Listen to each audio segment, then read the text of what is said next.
ಸಚಿವ ಡಿಕೆಶಿ ಮೇಲಿನ IT notice ವಿಚಾರವಾಗಿ ನಾನು ಯಾವುದೇ ರೀತಿಯಂತ ಪ್ರತಿಕ್ರಿಯೆ ಕೊಡೋದಿಲ್ಲ ಅಂತ ಬಿಜೆಪಿ ರಾಜ್ಯಾಧ್ಯಕ್ಷ ಬಿಎಸ್ವೈ ಹೇಳಿದ್ದಾರೆ. ಈ ಸಂಬಂಧ ಬೀದರ್ನಲ್ಲಿ ಮಾತನಾಡಿದ ಅವರು, ಡಿಕೆಶಿ ನನ್ನ ಆತ್ಮೀಯ ಸ್ನೇಹಿತ, ಈ ಕೇಸನ್ನ ಎದುರಿಸೋದಕ್ಕೆ ಶಕ್ತಿ ಡಿಕೆಶಿಗೆ ಇದೆ. ಹೀಗಾಗಿ ಇದರ ಬಗ್ಗೆ ಟೀಕೆ ಟಿಪ್ಪಣಿ ಮಾಡೋದಾಗ್ಲಿ ಆರೋಪಗಳನ್ನಾಗ್ಲಿ ನಾನು ಮಾಡೋದಿಲ್ಲ. ಕಾನೂನಿನ ಚೌಕಟ್ಟಿನಲ್ಲಿ ಏನಾಗುತ್ತೆ ಅನ್ನೋದನ್ನ ಕಾದು ನೋಡಬೇಕಿದೆ ಅಂತ ಹೇಳಿದ್ರು. ಇನ್ನು ಇದೇ ವೇಳೆ ಕಾಂಗ್ರೆಸ್ ಜೆಡಿಎಸ್ ಮೈತ್ರಿ ವಿಚಾರವಾಗಿಯೂ ಮಾತನಾಡಿದ ಅವರು, ಲೋಕಸಭಾ ಚುನಾವಣೆಯಲ್ಲಿ ಕಾಂಗ್ರೆಸ್ ಜೆಡಿಎಸ್ ಮೈತ್ರಿಯಿಂದ ನಮಗೆ ಯಾವುದೇ ರೀತಿ ನಷ್ಟ ಇಲ್ಲ, ಅವರಲ್ಲೇ ಹೊಂದಾಣಿಕೆ ಇಲ್ಲದೆ ಹೊಡೆದಾಡ್ಕೊಳ್ತಾ ಇದ್ದಾರೆ ಅಂತ ಹೇಳಿದ್ರು.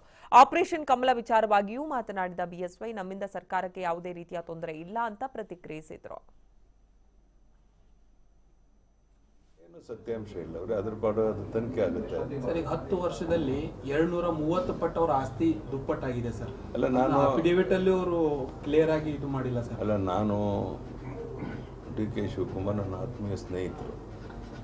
ಅವ್ರದ್ದೇ ಆದಂಥ ರೀತಿಯಲ್ಲಿ ಅವರಿಗೆ ಕೇಸನ್ನು ಎದುರಿಸುವಂಥ ಶಕ್ತಿ ಇದೆ.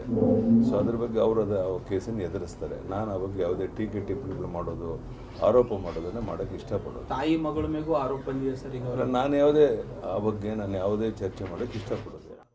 ಅದರಲ್ಲೇನು ಸತ್ಯಾಂಶ ಇಲ್ಲ, ಅದ್ರ ಪಾಡು ತನಿಖೆ ಆಗುತ್ತೆ ಸರ್. ಈಗ 10 ವರ್ಷದಲ್ಲಿ 230 ಪಟ್ಟು ಅವರ ಆಸ್ತಿ ದುಪ್ಪಟ್ಟಾಗಿದೆ ಸರ್. ಅಲ್ಲ, ನಾನು ಅಫಿಡೇವಿಟ್ ಅಲ್ಲಿ ಅವರು ಕ್ಲಿಯರ್ ಆಗಿ ಇದು ಮಾಡಿಲ್ಲ ಸರ್. ಅಲ್ಲ, ನಾನು ಡಿ.ಕೆ. ಶಿವಕುಮಾರ್ ನನ್ನ ಆತ್ಮೀಯ ಸ್ನೇಹಿತರು. ಅವ್ರದ್ದೇ ಆದಂಥ ರೀತಿಯಲ್ಲಿ ಅವರಿಗೆ ಕೇಸನ್ನು ಎದುರಿಸುವಂಥ ಶಕ್ತಿ ಇದೆ.